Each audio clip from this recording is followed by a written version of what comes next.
नमस्कार, आप सभी का एक बार फिर से स्वागत है। मैं हूं रत्ना और आप देख रहे हैं केकेडी न्यूज। वक्त हो चुका है इस वक्त की बड़ी खबरों की ओर रुख करने का। बड़ी खबर आ रही है लखनऊ से, जहां लोकसभा चुनाव में बीजेपी की चयन प्रक्रिया का अंतिम दौर। यूपी के 80 लोकसभा क्षेत्र में 6 सीटों पर चयन प्रक्रिया होगी। 6 सीटों पर चयन पीएम की हरी झंडी दिखाने के बाद होगा।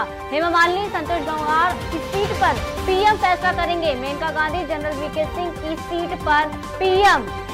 6 सीटों पर चयन पीएम की हरी झंडी दिखाने के बाद होगा।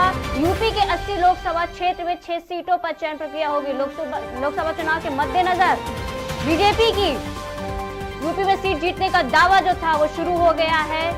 20 क्लस्टर में बांटे गए हैं सीटों को, 15 जीतने के लिए और 5 खाली हुई सीटों के लिए क्लस्टर में बांटे गए हैं। जहां लोकसभा चुनाव को मद्देनजर देखते हुए यूपी राज्य को सबसे ज्यादा महत्वपूर्ण माना गया है लोकसभा चुनाव के लिए। इसके मद्देनजर बीजेपी की चयन प्रक्रिया का अंतिम दौर में यूपी के 80 लोकसभा क्षेत्र में 6 सीटों पर चयन प्रक्रिया होगी। 6 सीटों पर चयन होगा पीएम की हरी झंडी दिखाने के बाद। यहाँ पर हेमा मालिनी, संतोष गंगवार की सीट पर पीएम का बड़ा फैसला होगा। मेनका गांधी, जनरल वीके सिंह की सीट पर होंगे पीएम।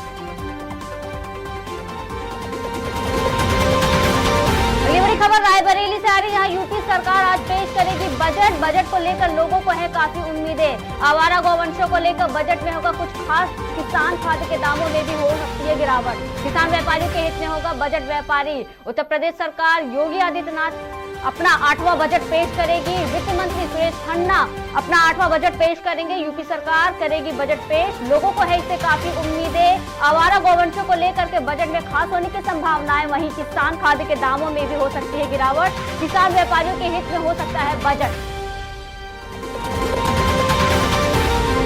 अगली बड़ी खबर दिल्ली से, जहां एसएलपी पर आज सुनवाई होगी। आप पार्षद द्वारा दायर एसएलपी पर सुनवाई होगी। पार्षद ने पीठासीन चुनाव अधिकारी पर आरोप लगाया था। पार्षद ने वोट से छेड़छाड़ का आरोप लगाया था। वोट से छेड़छाड़ करने का आरोप लगाते हुए कोर्ट का रुख किया था, जहां पर सुप्रीम कोर्ट में दायर एसएलपी पर आज सुनवाई होगी। आप पार्षद द्वारा दायर एसएलपी पर सुनवाई आज होगी सुप्रीम कोर्ट में। पार्षद ने पीठासीन चुनाव अधिकारी पर आरोप लगाया था कि वोटों के साथ छेड़छाड़ की गई थी। पार्षद ने वोट से छेड़छाड़ करने का आरोप लगाते हुए कोर्ट का किया रुख।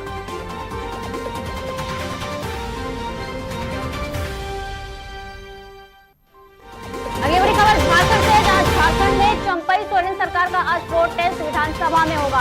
बहुमत साबित करेंगे नए मुख्यमंत्री। गठबंधन के सभी विधायक रांची में मौजूद। हेमंत सोरेन को ईडी लेकर जाएगी विधानसभा। गिरफ्तारी के बाद हेमंत सोरेन को ईडी लेकर के विधानसभा जाएगी, जहां पर विधानसभा में बहुमत साबित करेंगे नए मुख्यमंत्री चंपई सोरेन। गठबंधन के सभी विधायक रांची में मौजूद होंगे। इस दौरान प्रोटेस्ट होगा आज झारखंड में चंपई सोरेन की सरकार में।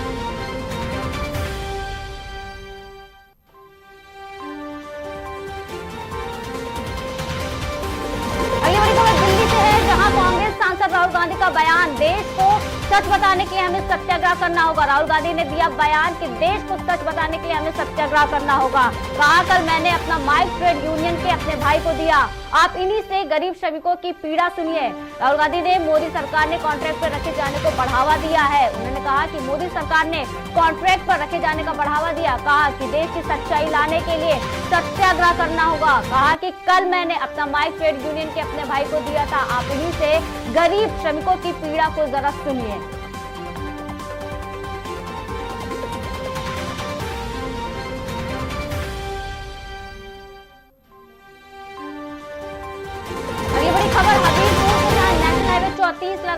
पर लगा कई किलोमीटर लंबा जाम। सुमेरपुर से यमुना पुल तक लगा हुआ है ये पूरा जाम। हाईवे में ट्रक खराब हो जाने के कारण लगा 34 किलोमीटर लंबा जाम। पूरी जाम की स्थिति सामान्य कराने में लगी सदर कोतवाली क्षेत्र के नेशनल हाईवे 34 का मामला, जहां लंबा जाम लगा है। लंबे जाम की वजह से लोगों को आने जाने में मुश्किलें। सुमेरपुर में यमुना पुल तक लगा हुआ ये जाम। हाईवे में ट्रक खराब हो जाने के कारण लगा ट्रैफिक जैम। पुलिस जाम की स्थिति सामान्य कराने में लगी हुई है। सदर कोतवाली क्षेत्र के नेशनल हाईवे 34 का मामला।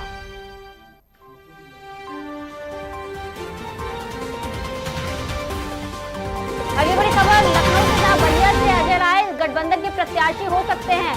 रामपुर से बेगम नूर बानो हो सकती है गठबंधन की प्रत्याशी। वहीं इंडिया गठबंधन में गोपनीय रूप से साझा किए गए उम्मीदवार गोपनीय रूप रूप से साझा किए गए 11 सीटों पर संभावित उम्मीदवार बलिया, फतेहपुर सीकरी, रामपुर की सीट की कांग्रेस से रामपुर से बेगम नूर बानो हो सकती हैं उम्मीदवार। इंडिया गठबंधन में गोपनीय रूप से साझा किए गए हैं 11 उम्मीदवार। गोपनीय रूप से 11 उम्मीदवार सीटों पर संभावित हैं। बलिया से अजय राय गठबंधन के प्रत्याशी होने के नाम सामने आ रहे हैं। रामपुर से बेगम नूर का नाम सामने है। वहीं गठबंधन के प्रत्याशी इंडिया गठबंधन में 11 गोपनीय रूप से प्रत्याशियों के नाम सीटों के लिए सामने आए हैं।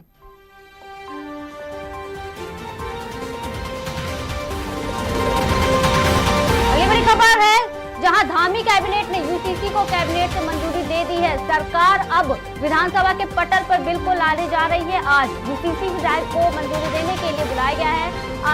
आरक्षण के विधेयक को मंजूरी देने के लिए बुलाया 6 फरवरी को यूसीसी का बिल विधानसभा टेबल में होगा। कई चीजों को मिल सकती है मंजूरी और कई को नहीं।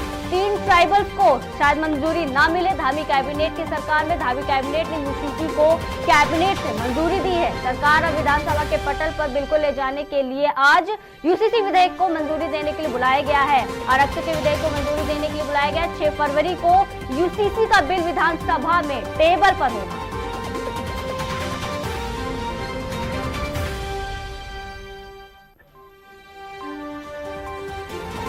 अगली बड़ी खबर, जहां इलाहाबाद विश्वविद्यालय के चीफ प्रॉक्टर ने कमिश्नर को लिखा पत्र। धरने पर बैठे छात्रों से खतरा जताते हुए सुरक्षा मांगी। खतरा जताते हुए सुरक्षा के लिए गनर मांगा। लाइब्रेरी गेट पर छात्रों का चल रहा है विरोध प्रदर्शन। छात्र अभिषेक गुप्ता के साथ मारपीट के आरोप में प्रदर्शन की तस्वीरें सामने आई है, जहां प्रॉक्टर ने छात्रों से अपने आप को असुरक्षित महसूस करते हुए सरकार से अपने लिए प्रोटेक्शन मांगी है।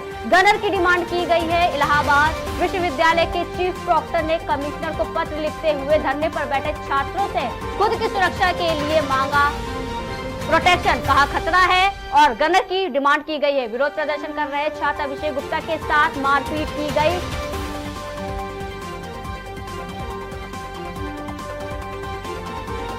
बड़ी खबर, जहां देहरादून उत्तराखंड विधानसभा सत्र का आज सुबह से शुरू हो गई है सदन की कार्रवाई। सत्र के पहले दिन सदन में दी जाएगी श्रद्धांजलि। दिवंगत सरबत करीम अंसारी को दी जाएगी श्रद्धांजलि। 4 अन्य पूर्व विधायकों को भी दी जाएगी श्रद्धांजलि। सरकार सदन के पटल पर कई विधेयक करेंगे पेश, जहां आज पहले दिन 4 से अन्य पूर्व विधायकों को श्रद्धांजलि दी जाएगी। 11 बजे से शुरू हो चुका है ये सत्र। उत्तराखंड विधानसभा सत्र 11 बजे से शुरू हो गई है। सदन की कार्रवाई सत्र के पहले दिन सदन में दी जाएगी पूर्व और अन्य विधायकों को, अन्य 4 विधायकों को श्रद्धांजलि। सरकार सदन के पटल पर कई विधेयक करेगी पेश।